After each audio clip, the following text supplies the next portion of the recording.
Welcome to day 7 of our Alaskan adventure. We got up real early this morning. Caden didn't like it, but we had to catch a van shuttle at before 7 to get to an airplane. We were going to take a flight around Danali and around the park. We lucked out and got a flight with some other kids instead of all the old retired people that every other tour we were on was plugged up with. So Caden made a new friend, Sam. Our pilot Joe put Renee in the co-pilot seat and we took off on the gravel strip in Danali. We flew up the spine of the Alaskan range toward Mount McKinley. It's a little cloudy today, so a lot of these pictures just don't do the scenery justice. The light was a little flat for the camera.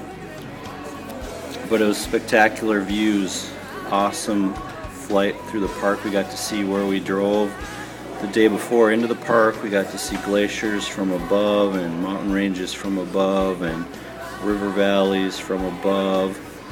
Our pilot did find a window where we could see Danali before the clouds closed in, so he deviated from his normal path and took us toward that window and got us a glimpse of the peak one last time before the clouds socked it in. There you can see it right through the front window and over Renee's shoulder. And then once we lost that view, then we flew around Danali. He pointed out all the places where they base camp to climb the mountain and where they do their summit attempts from, different routes, different facts about the mountain. And then he took us around the backside, and the north wall is just a steep drop wall. There you can see it as we're coming around the corner. And as he went around, he said, "Let's fly straight toward the north wall. Renee, you take over."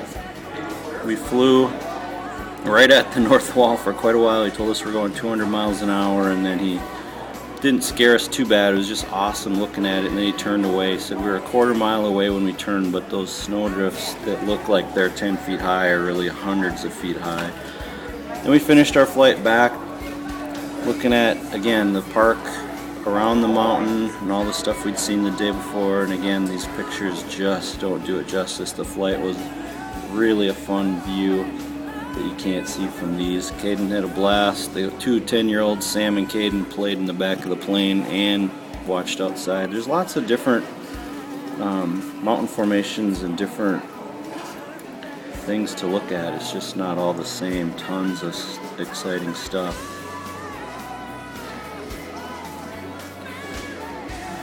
As we headed back, we got to see beaver homes and ponds, and then on final approach to Danali International Airport Tire Care Center and Hair Care Center, our pilot Joe made sure all the dogs were off the runway and brought us safely back down. Here we are on approach to the gravel strip in Danali.